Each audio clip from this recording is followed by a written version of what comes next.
Muito bom dia. O meu nome é Rui Coelho e, enfim, em nome da Biblioteca do Técnico, dou as boas-vindas a todos a esta sessão dedicada a esta plataforma de gestão de currículos, bastante, enfim, relevante no nosso contexto científico.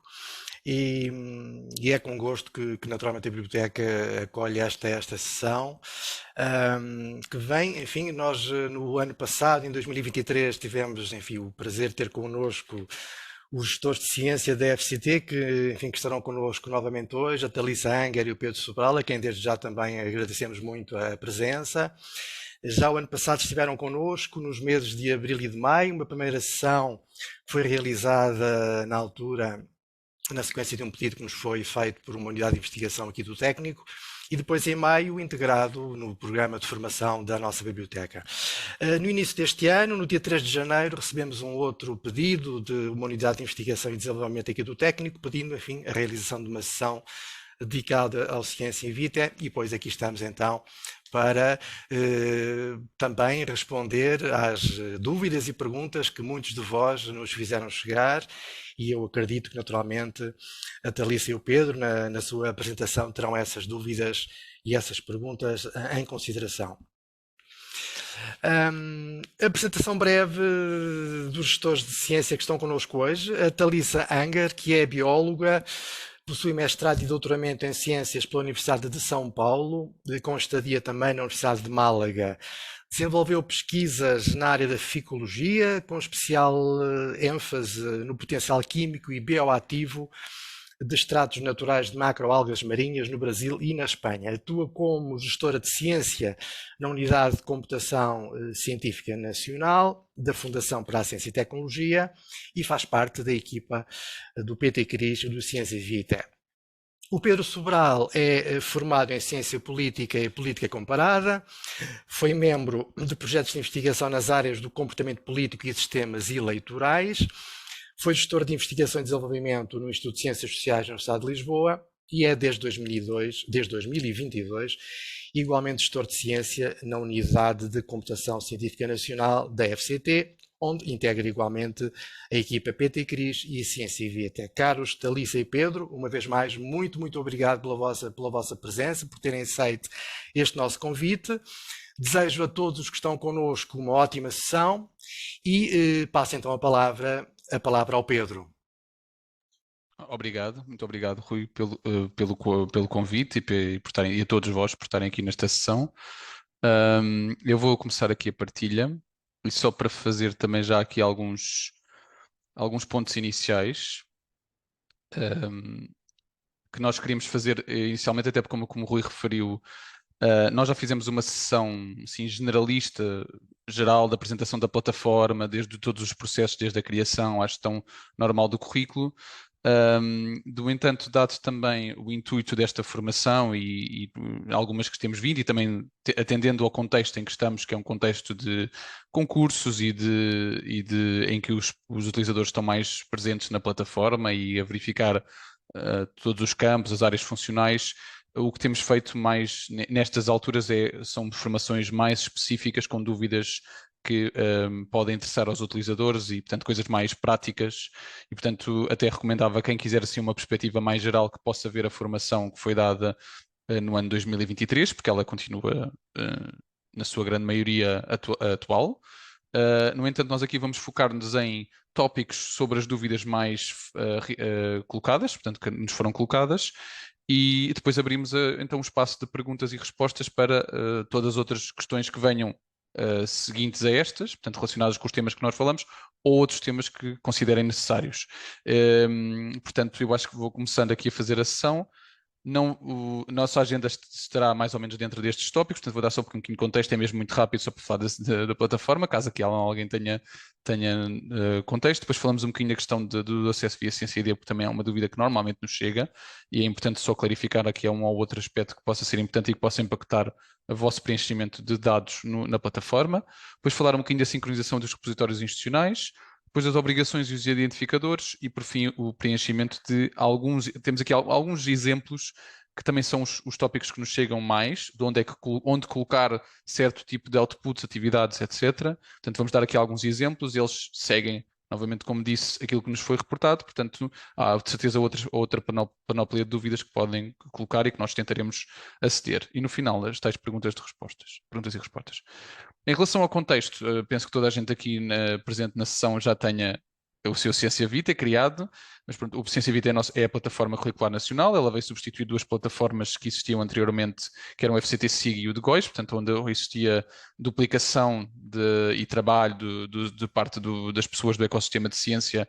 O Ciência Vita, que já fez agora 5 anos, veio tentar resolver esse problema. Portanto, uma única plataforma com métodos de integração e disponibilização da informação de forma radicalmente diferente. E, portanto, ser uma plataforma que seja utilizada não só para casos específicos, mas também para o dia a dia, portanto, para ser uma plataforma curricular normal. Nós já estamos perto dos 100 mil utilizadores, portanto, nestes 5 anos o crescimento foi assinalável, portanto, e o nosso objetivo é conseguir chegar a todas as pessoas que praticam e fazem ciência em Portugal e também fora, caso seja esse o contexto. E só para referir então que o Ciência Vitae é dividido nestas áreas funcionais, isto só para dar aqui um ponto importante. Portanto, temos a área funcional de identificação, depois a de formação, que inclui todos os que sejam os elementos respeitantes à minha formação, seja em termos de, sobretudo, de educação, mas também outra formação pós a educação normal e que tenha certificação e que possa ser colocada neste ponto. Depois o percurso profissional, onde coloco todas as minhas afiliações, sobretudo a nível de afiliação institucional e empregabilidade. Depois a questão dos projetos e financiamentos, a área funcional de projetos e financiamentos, passando depois às produções, portanto tudo o que seja outputs, nomeadamente científicos. Depois a questão das atividades, portanto todas as ações que pratica enquanto membro do ecossistema de ciência, e que vão desde ações mais científicas e outras mais relacionadas com outreach e disseminação, e por fim as distinções, prémios e títulos que posso ganhar durante o meu percurso profissional e educação, formação, ciência.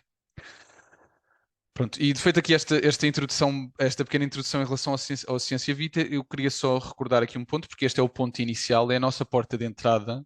O CienciaD é uma plataforma que nós utilizamos e que também é criada pela FCCN e, portanto, pelas equipas que estão aqui respeitantes neste ecossistema.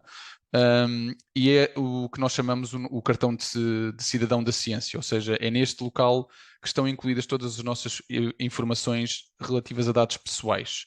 Ou seja, o CienciaD, apesar de ser a porta de entrada do Ciência Vitae e ser uma parte importante do Ciência Vitae, extravasa a importância, tanto extravasa a utilização via Ciência Vitae e é hoje utilizada em muitas outras plataformas que não exclusivamente o Ciência Vitae. Portanto, o Ciência Vitae tem uma utilização maior porque serve como cartão, é suposto dar-nos uma identificação e ter os nossos dados pessoais e eles estarem guardados numa plataforma única que é dedicada a esses dados, para não também ser misturada com outras plataformas e, portanto, a informação ser respeitante, e o Ciência Vitae é exclusivamente a plataforma de gestão curricular. O Ciência Vitae, para ter um Ciência Vitae é obrigatório ter um CienciaD, mas não é obrigatório ter um CienciaD para ter um Ciência Vitae. Eu posso simplesmente ter um CienciaD e depois não ter um Ciência Vitae, portanto, isso para mostrar que são duas plataformas distintas. Quando qualquer um de vós já fez o registro na plataforma Ciência Vitae, o passo inicial é fazer um registro de ciência no CienciaD. E eu só queria recordar uma coisa que é uma dúvida que nos chega muitas vezes e nós já temos tentado endereçar, nomeadamente em termos de até ajudas contextuais na plataforma. Muitos de vocês veem estes dados aqui, como veem aqui na nossa área de identificação e informação pessoal, a cinzento e, portanto, trancados. Isso significa que eles são dados que não são passíveis de ser editados no Ciência Vitae. Onde é que eles são passíveis de ser editados? No CienciaD. Portanto, quando eu quiser sempre alterar tudo o que seja dados pessoais, eu devo ir à minha conta CienciaD, cuja entrada é com as mesmas credenciais. A única diferença é que em vez de entrar em www.cienciavitae.pt, entra em www.cienciad.pt e aí eu faço a alteração, seja dos meus dados de conta, portanto, as palavras-chave, o idioma em que eu tenho aqui os dados, os meus e-mails. Este também é um ponto muito importante e era aqui que nós queríamos chegar, que é uma dos dúvidas mais reportadas, é como é que eu altero o meu e-mail, porque aqui na zona de contactos do Ciência Vitae existem várias opções, portanto estão lá refletidas todas as opções que eu tenho no CienciaD, portanto todas as moradas, todos os números de telefones, todos os e-mails, eles só são possíveis de ser tornar, por exemplo, um preferencial ou outro e alterar essa questão, mas não é possível removê-los nem editá-los. Sempre que eu quiser fazer uma alteração a nível de dados pessoais e aqui os e-mails e os contactos entram como dados pessoais, eu devo fazê-lo sempre na plataforma CiênciaD. Portanto, temos aqui duas plataformas distintas, porque uma tem um propósito maior do que simplesmente a questão do CiênciaVita. Outros pontos que, portanto, já tenho tratado aqui da questão do CiênciaVita, outro ponto que nos tem chegado também são a questão da sincronização em repositórios institucionais. Eu vou começar pela questão dos objetivos da plataforma. Portanto, a plataforma CiênciaVita tem como objetivos tentar responder a todos estes pontos, que é o resolver, portanto, problemas que possam existir quando eu estou a colocar dados e colocar registros na plataforma, completar alguns dos registros caso eles não tenham informação completa, o enriquecer, portanto, tornar todos aqueles dados não só completar, mas como enriquecer com outros dados que possam vir de outro ponto, que eu não tenho, mas que já possam estar presentes em alguma base de dados, o promover, portanto, utilizar o meu currículo para falar, encontrar outros membros com quem eu tenho interesse em trabalhar ou mesmo colegas com quem já trabalho, portanto, promover a utilização do meu currículo para portanto, como um currículo, um currículo normal, e depois utilizar o CV em várias ações, nomeadamente, que é a mais utilizada, que é a questão da utilização, por exemplo, em candidaturas, concursos, avaliações. Portanto, nós tentamos sempre olhar para a resolução das várias áreas e dos vários propósitos dentro destes objetivos. Uma das questões que nos chega mais recorrente dentro daquilo que existe é a questão da sincronização com o ORCID. Eu vou dar aqui só um bocadinho de contexto. A plataforma CiênciaVita, quando foi construída, e também já olhando para os exemplos do passado em que não teríamos tanto esta questão, foi feita uma plataforma para ser interoperável e integrada com outras plataformas. E uma dessas, a base, a primeira com que nós tentámos sempre integrar foi com a plataforma de curricular internacional, que é o ORCID. E isso resultou num processo que é, neste caso, exclusivo ao ORCID e que não existe em mais nenhum outro integrador com quem nós fazemos as integrações, porque ao contrário dos outros elementos em que, por exemplo, é possível fazer uma importação de dados, seja, por exemplo, do RENATES, seja do PRIES, por exemplo, para as docências, seja do RENATES para as orientações e teses, seja, por exemplo, para o RECAP, seja, por exemplo, para a SciPros. No caso em que fazemos simplesmente importações, portanto, vamos buscar dados às bases de dados respectivas. No caso do ORCID, nós temos um comportamento diferente e uma maneira de ver diferente. Nós tentámos sempre que as plataformas fossem um espelho uma da outra, portanto, há aqui conversações sempre com a plataforma curricular internacional. O que é que isso nos permite? Que o método não seja tanto de importação, mas seja de sincronização. O que é que isto significa? Que os dados que eu posso colocar na plataforma CiênciaVita podem ser, dada a sincronização quando a sincronização está ativa, podem passar para o ORCID e vice-versa. Quando eu coloco um dado no ORCID, colocar um CiênciaVita. Portanto, isto é o que nos permite, e portanto, eu só tenho simplesmente aceitar portanto, colocar alguma coisa no ORCID e quero que ela apareça no CiênciaVita, eu só tenho simplesmente de dizer eu quero esta informação que apareça e a informação aparece simplesmente no currículo. Isto porquê? Porque houve um trabalho de integração dos vários campos e metadados para que um batesse com o outro. Um dos pontos que eu também queria deixar aqui, que é importante ressalvar, é que, nesse aspecto, a plataforma CiênciaVita é um pouco mais completa estruturalmente que o ORCID.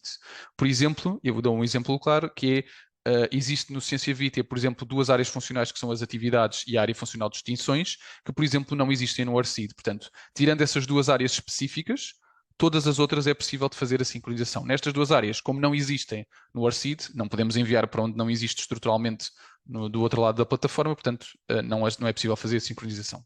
O que não quer dizer que, num futuro próximo, ou a médio, curto, médio prazo, o ORCID não decida integrar, por exemplo, estas categorias e, por exemplo, aí passa a ser possível e irá trabalhar-se para que haja uma sincronização também destas áreas.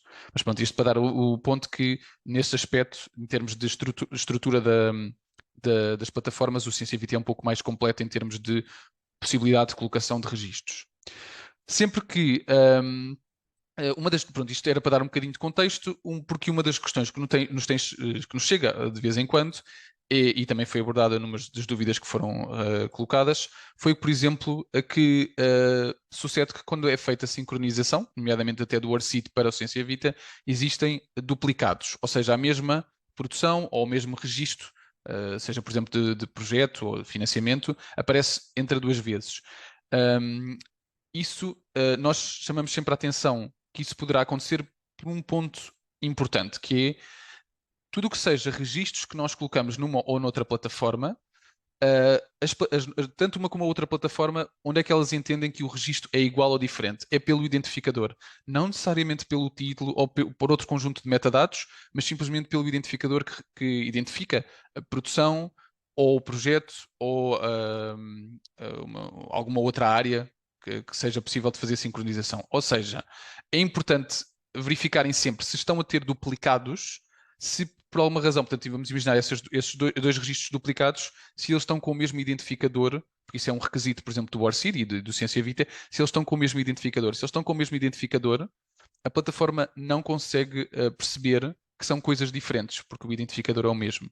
Portanto, se tiverem a ver alguma produção específica, que eles reparem que, por exemplo, o ORCID faz sempre a sincronização para o CV e é sempre em 2 vezes, é porque possivelmente ele não identifica que são registros diferentes e, portanto, sincroniza a mesma coisa 2 vezes.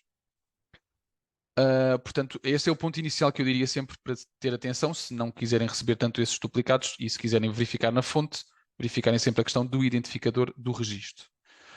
No entanto, nós já desde praticamente o início da existência do Ciência Vitae, temos uma ferramenta que auxilia as pessoas para a questão dos dos pontos que são duplicados. Ou seja, se por alguma razão, seja por sincronização, seja pelas outras ferramentas de importações, seja por colocação manual, eu colocar 2 registros que têm algum grau de semelhança, e quando eu digo grau de semelhança que é possível definir, portanto, existem metadados que têm esse grau de semelhança, e esse grau de semelhança pode ser definido pelo utilizador, ou seja, eu posso ir desde 60% de semelhança até 99% de semelhança, a plataforma permite-nos mexer nesse grau, e dependendo do grau que eu escolho, a plataforma irá apresentar uma lista de registros que apresentam esse grau de semelhança. E eu aí posso definir, sem necessitar de estar a ver um a um nas listas e nas áreas respectivas, posso, neste caso produções, posso verificar quais é que são estes registros e, por exemplo, definir que não são duplicados e, portanto, a plataforma entende a nossa confirmação e, portanto, não nos volta a dizer que são duplicados. Nós aí damos uma afirmação à plataforma que não são e, portanto, ela deixa de nos perguntar. Ou então, dizemos que são efetivamente duplicados, escolhemos o registro que queremos que seja o registro que fica com os dados todos e fazemos o unir duplicados e ele passa a deixar-nos de referir isto como duplicado. Porquê? Porque aquelas duas, vamos imaginar, produções passam a estar integradas só num registro único. Isto permite também ao utilizador, aqui numa ferramenta específica, conseguir gerir estes pontos sem estar a ver nas listagens, ir vendo e cruzando informação. Portanto, aqui o que é que tentamos com este ponto?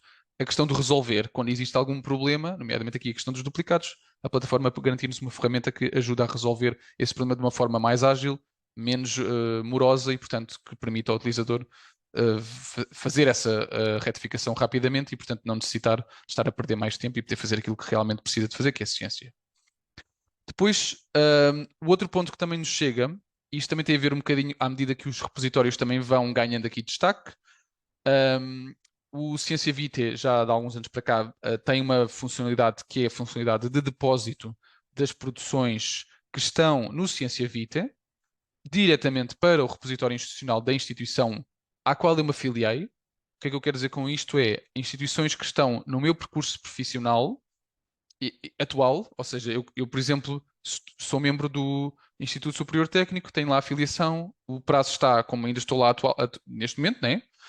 E, portanto, é possível para mim, utilizando essa afiliação, e se, neste caso, o técnico tiver um repositório institucional integrado na rede RECAP e que esteja aqui enquadrado já na plataforma Ciência Vitae, eu não precisar de ir necessariamente ao repositório para fazer esse depósito, portanto, não tenho de pôr no Ciência Vitae os dados e depois ainda ir ao repositório fazer essa inserção, se for o caso, por exemplo, de autodepósito. Eu posso simplesmente coloco a minha produção no Ciência Vitae e depois há uma funcionalidade que está dentro daqueles 3 pontinhos, que é a funcionalidade de depositar. Isto inicia um processo em que eu tenho aqui 6 passos, desculpem, 6 passos, que são desde definir qual é o que é o repositório, portanto isto pode ser uma função, um passo até que pode ser definido logo na primeira vez, eu posso guardar a preferência e fico despachado, não volta a aparecer este ponto, e depois definir qual é que é a coleção em específico dentro desse repositório, colocar os ficheiros, um ficheiro ou os ficheiros que eu pretendo depositar, e depois o tipo de acesso, nomear o tipo de acesso, porque acesso aberto, embargado, fechado, etc. Portanto, a informação que normalmente é colocada no repositório. Colocar no ponto 4, colocar alguma informação relativa ao projeto, se este tiver sido financiado, portanto, ao financiamento desta produção. Depois, fazer uma verificação da licença do depósito e, portanto, dar o consentimento que a pessoa leu a licença e os termos e condições e, portanto, aceita, que é os termos e condições do repositório. E depois verificar um resumo dos dados que foram colocados e fazer a conclusão. Ao fazer isto, a publicação é depositada no repositório e depois o gestor do repositório fará a validação da produção em causa. Portanto, isto para vos dizer o que é importante, é uma ferramenta importante para aquelas instituições que têm esta funcionalidade já ativa, têm de garantir sempre a questão da afiliação, caso o repositório exista, e, portanto, se for esse o caso, tem aqui uma maneira rápida de já tendo informação no CV, portanto, colocar só num local e essa informação ser reutilizável e colocada noutro sítio sem ter de fazer duas ações, passando a fazer só uma. Depois, outro ponto que nos chegou, e este é uma dúvida que nos chegou aqui, mas eu vou só passar aqui rapidamente, que é a questão dos campos obrigatórios. Eu sei que toda a gente sabe o que é que são campos obrigatórios, não era tanto o intuito de explicar, é só para dizer aqui na plataforma que nós até não consideramos que a plataforma Ciência Vitae seja muito restrita, até porque o caráter é uma plataforma curricular nacional, tem de ser pensada não exclusivamente para alguma ou alguma área específica, pensada para todo o ecossistema de ciência nacional, portanto, as várias áreas científicas, as várias distribuições, e, portanto, o que é que nós tentamos sempre, dois pontos que nós tentamos nos campos obrigatórios, que é garantir que são aqueles campos geralmente que têm de ter informação, nomeadamente, por exemplo, se eu estou a colocar informação de um projeto, como está aqui na imagem, eu devo garantir que o título do projeto, outros projetos têm título, portanto, essa informação normalmente existe, geralmente, quase em todos os casos existe, portanto deve ser colocada, e depois alguma informação, o que é que também muitas vezes é obrigatório, que é informação que é obrigatória do ponto de vista daquilo que são as integrações, ou seja, vamos imaginar que aquela outra plataforma, vou dar o exemplo do Orcid novamente, requer esta informação do lado deles, é obrigatório do lado deles. Nós, para garantir que a sincronização ou as importações funcionam, é necessário que essa informação também esteja presente no nosso, portanto tenha de ser colocada, porque senão ela não é possível de ser importada, sincronizada, etc. Portanto, o que é que nós tentamos garantir aqui é as informações que são geralmente obrigatórias pela necessidade desse campo e depois também as obrigações decorrentes das nossas integrações. Estamos a trabalhar em rede e, portanto, existem outras plataformas que têm requerimentos também específicos e, portanto, elas se nos requerem isso, nós também temos de acomodar muitas vezes esse requisito. Portanto, isto para vos dizer que os campos obrigatórios aqui seguem mais ou menos estas duas perspectivas.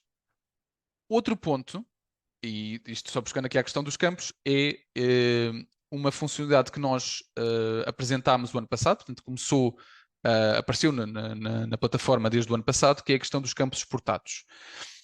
Isto é mais relevante, até foi uma questão que foi acrescentada, damos aqui algum ponto importante e até na formação para colocar este ponto, porque estamos numa fase também de concursos, nomeadamente quem usa, por exemplo, o MyFCT sabe que o MyFCT guarda uma imagem do currículo, portanto guarda um PDF do currículo e esse currículo fica ativo para o avaliador, para a candidatura, etc. E dar-vos a entender que nem todos os campos que estão presentes num registro nas áreas funcionais são exportados. Exportados significa tanto vão para o PDF, como, por exemplo, vão para o visualizador, aquela ferramenta, portanto, o perfil que nós vemos quando estamos à procura do currículo de alguém, encontramos essa pessoa, vemos o currículo, ou o nosso, e aqueles dados todos que lá estão, portanto, nem todos os dados que nós pomos na plataforma estão presentes tanto no visualizador como no PDF, ou noutro fecheiro que usem, portanto, no fecheiro exportado. Isto porquê? Porque não só por uma questão também de tamanho, muitos campos aqui têm, por exemplo, muitos caracteres, isto tornaria os currículos também gigantes, também porque nem todos os campos têm a mesma importância, e foi definido também aqui em conjunto, e houve certos parâmetros que foram verificados, que certos campos eram importantes, tanto neste caso, por exemplo, para a maior parte dos avaliadores, etc. Portanto, estes foram os campos que foram definidos. Vocês podem sempre verificar quais é que são os campos exportados em todas as áreas funcionais. Esta ferramenta existe em todas as áreas. Se forem a este olho que está presente, quando o olho está fechado, quer dizer que eu não tenho a ferramenta ativa. Quando o olho está aberto, quer dizer que aparecem estas imagens, os campos a azul, da cor azul, e aí eu sei que estes campos vão aparecer tanto no PDF exportado, como, por exemplo, no visualizador. Eu também queria deixar aqui um ponto que pode ser a vossa pergunta quando nós explicamos isto, que é, então para que é que eu coloco informação naqueles campos que não estão assinalados a azul e que não são exportados? E eu aqui recordo que, por exemplo, eu vou dar o exemplo da FCT, mas isto também acontece com outros financiadores e, portanto, com outros métodos de avaliação, que quando vocês estão no âmbito de uma candidatura, dão acesso às vezes a entidades para poderem ver o vosso currículo. Portanto, vamos imaginar que um avaliador pode ter visto o vosso CV, ter ficado com alguma, querer ou dúvida ou querer alguma especificação adicional relativamente àquele registro, e ele pode, a entidade pode aceder ao vosso perfil, das informações que estiverem em modo de privacidade público.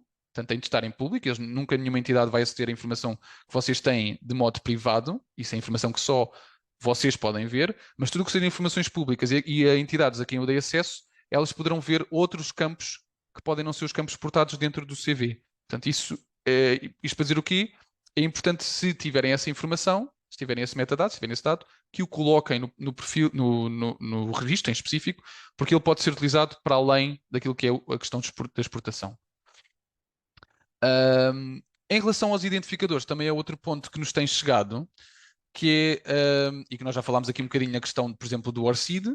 O ORCID, quando eu falei daquela questão que é importante os identificadores serem diferentes ou iguais, dependendo para não aparecer duplicados, etc. Portanto, o que as plataformas normalmente fazem é identificam os registros através do identificador, porque os identificadores são únicos. Portanto, essa é a vantagem dos identificadores em relação, por exemplo, aos títulos ou outro metadado, é porque eles normalmente são únicos. José Silvas podem existir vários, mas José Silva com aquele identificador específico só existe um.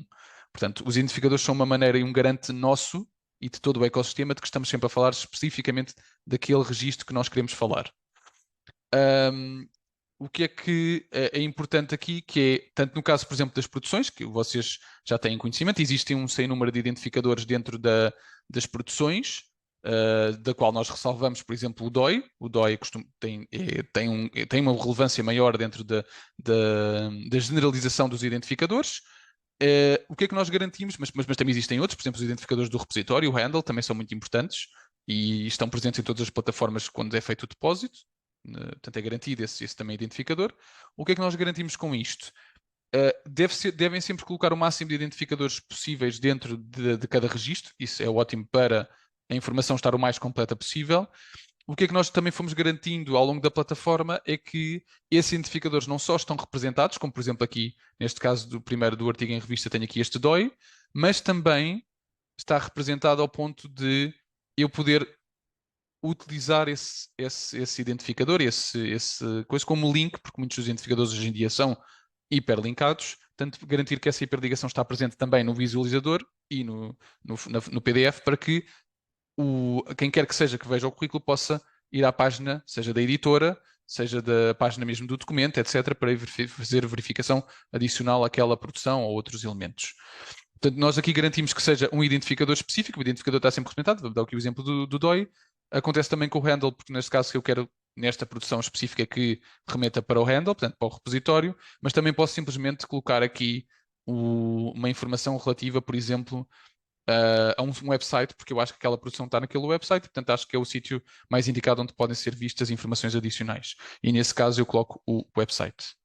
No entanto, também ia dar aqui um ponto aqui, dentro da nossa parte, enquanto eu e a Thalissa também somos membros da equipa PT Cris. A equipa PT Cris é uma iniciativa que está dentro de tudo o que seja um bocado mais bastidores, portanto, tudo o que seja curadorias, a questão dos dados, destas questões dos identificadores, tudo o que seja assim modelos de dados, tudo o que seja trabalho desse mais de bastidores, normalmente não é tão visível ou normalmente para qualquer pessoa da ciência não é tão visível, mas que é bastante importante porque nós trabalhamos um bocado para limpar, ver os processos, etc. E uma das coisas que nós temos feito ultimamente é iniciámos uma fase, já no final do ano passado, de registro dos identificadores DOI para projetos, portanto, financiamentos, neste caso, e, portanto, nós tivemos um primeiro momento de propagação destes DOIs de financiamento no final do ano passado, e ele agora vai começar, portanto, o processo começou e agora vai continuar sempre que for, portanto, a partir de agora, todos os financiamentos, neste momento, FCT, irão ter um DOI associado, os novos financiamentos irão ter um DOI associado, e, portanto, isto para vos dizer o quê? Que também na plataforma Sensivity tivemos essa preocupação de garantir já espaço para colocação da referência, que continua a existir e é um elemento válido, um identificador válido internamente. Ele continua a existir e é importante que ele seja publicitado, mas também a partir de agora o DOI, porquê? Porque o que a referência não nos permite, que é uma hiperligação, agora já é possível registrar um DOI, dar esse identificador, por exemplo, ao financiamento, e depois eu, por exemplo, posso colocar, como temos aqui na página, em que coloco o identificador DOI, o URL, e é possível, por exemplo, como vem aqui, neste projeto específico, eu ir lá carregar para ir à página que tem os metadados do financiamento específico, portanto, ter mais informação sobre esse projeto, sobre esse financiamento. Isto garante também, ao mesmo nível, como todos sabem, um maior acesso e transparência dos financiamentos que são atribuídos, e isso está dentro da lógica de tudo o que é acesso aberto e, portanto, se foi pago com o dinheiro dos contribuintes, deve ser informações que estão públicas e acessíveis a qualquer pessoa, e, portanto, aqui vamos garantindo esses princípios.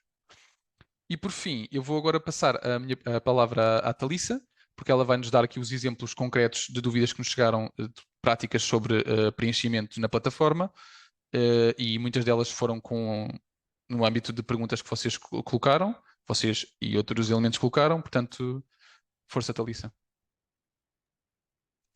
Olá, bom dia a todos. Vou dar sequência aqui à apresentação, compartilhar a minha tela.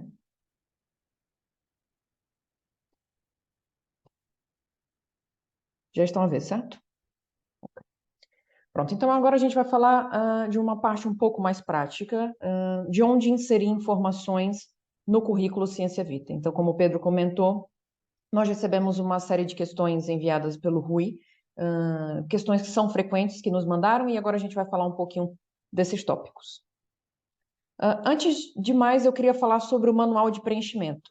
O manual de preenchimento é uma página que nós temos no Ciência Vitae e que, às vezes, muita gente não conhece.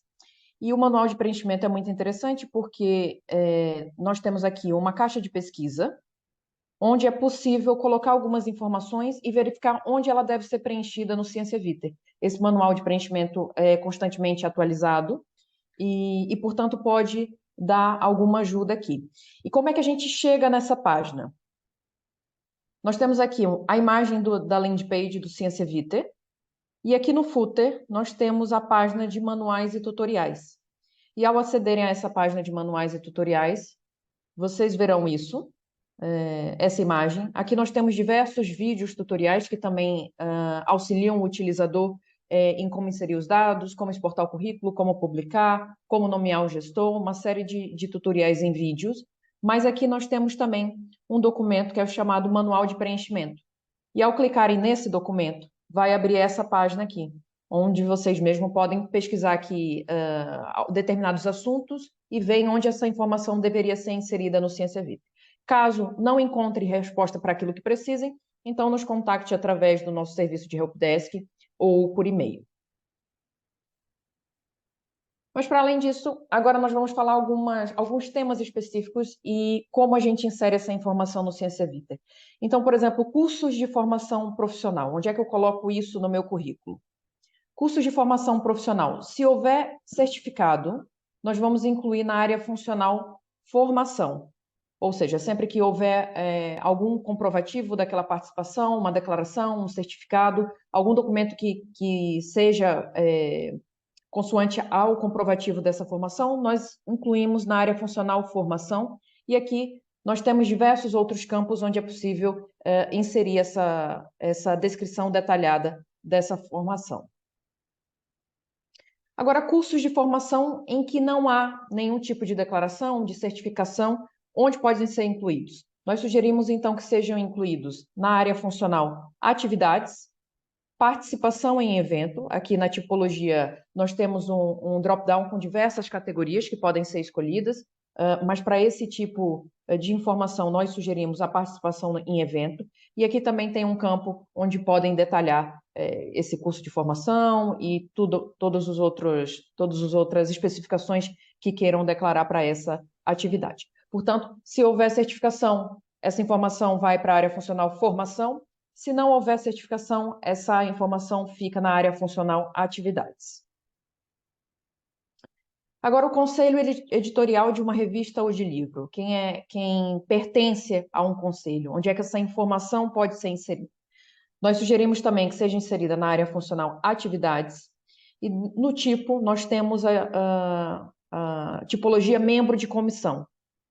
Vão aparecer uma série de metadados onde podem ser detalhadas essa informação, e uma delas é o tipo de participação, onde nós temos aqui 8 diferentes tipos de participação.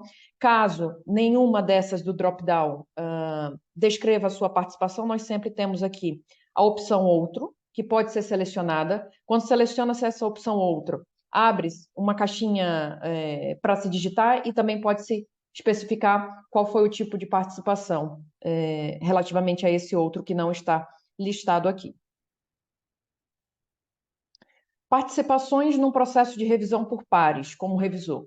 Aqui vai depender um pouquinho do objetivo desse utilizador. Se ele é membro realmente do conselho, e seria então uma arbitragem científica em revista, também na área funcional de atividades, ou se for uma revisão ad hoc de artigos em revista, uma análise pontual e específica, nós temos também uma tipologia diretamente para isso, dentro da área funcional atividades. Então, aqui vai depender muito de cada caso e de cada situação. Porém, nas duas opções estariam bem colocadas.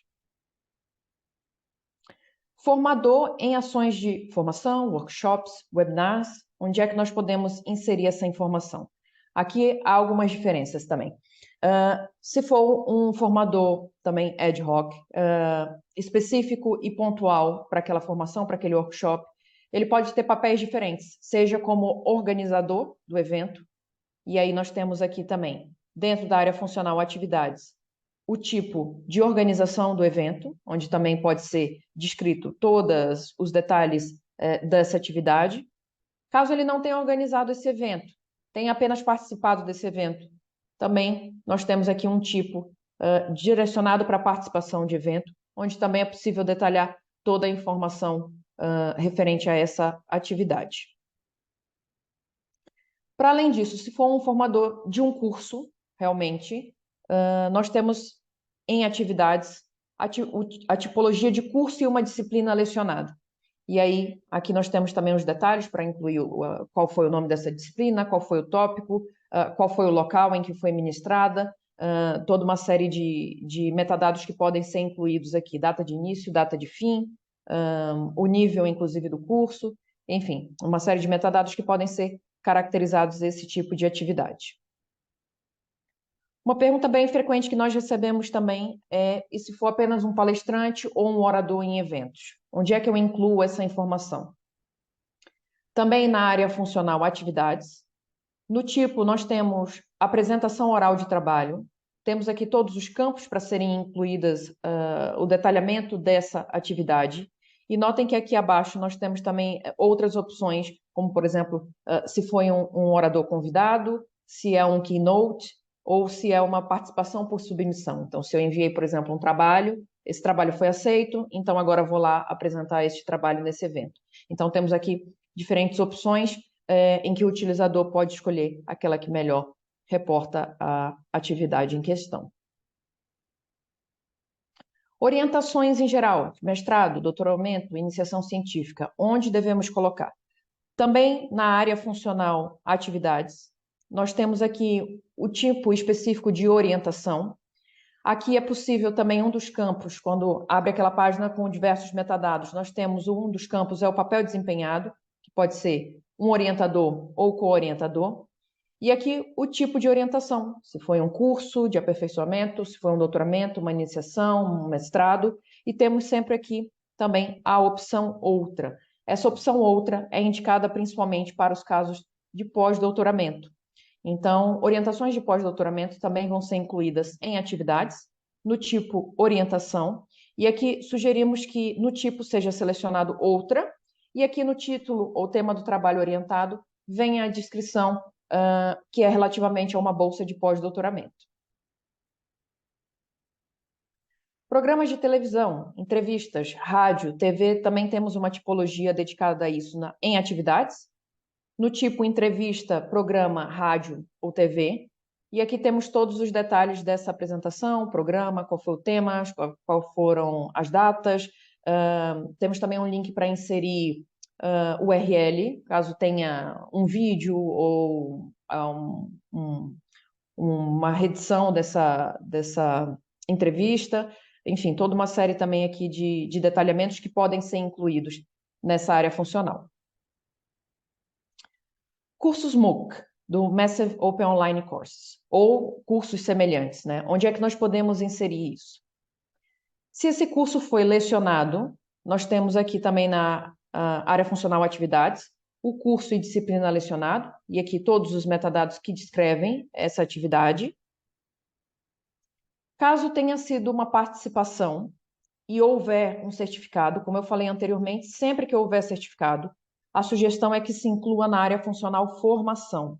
Para esse tipo de curso, nós temos aqui no drop-down também uma série de categorias que podem ser escolhidas, mas sempre temos aqui a opção outros. Quando seleciona-se outros, também abre uma caixinha ao lado, onde é possível detalhar a informação, o nome desse curso e ao que se refere esse tipo de formação. Caso não haja certificado, essa informação então entra em atividades, no tipo participação de evento, e aqui também vem toda a descrição dessa atividade e da participação desse curso. Comunicações orais, se não houver resumo, onde é que eu incluo essa informação? Também incluímos aqui em atividades, no tipo apresentação oral de trabalho, e aqui tem todo o detalhamento, e se recordarem, conforme eu mostrei anteriormente, temos aquelas 3 opções. Se foi um orador convidado, se foi a participação por resumo ou se foi um keynote. Também, essas não são informações obrigatórias, são somente campos em que enriquecem a informação, caso o utilizador tenha e queira preencher esse tipo de informação. Portanto, se não houver resumo científico nesse evento, essa informação fica na área funcional atividades. Caso tenhamos um resumo científico, enviei um resumo para um congresso, foi aceito e agora vou lá apresentar meu trabalho. Onde é que eu incluo essa informação? Incluo, então, em produção, porque nós tivemos um produto, um resultado científico dessa atividade. Portanto, aqui nós temos, na categoria publicações, nós temos um tipo específico para resumo em conferência.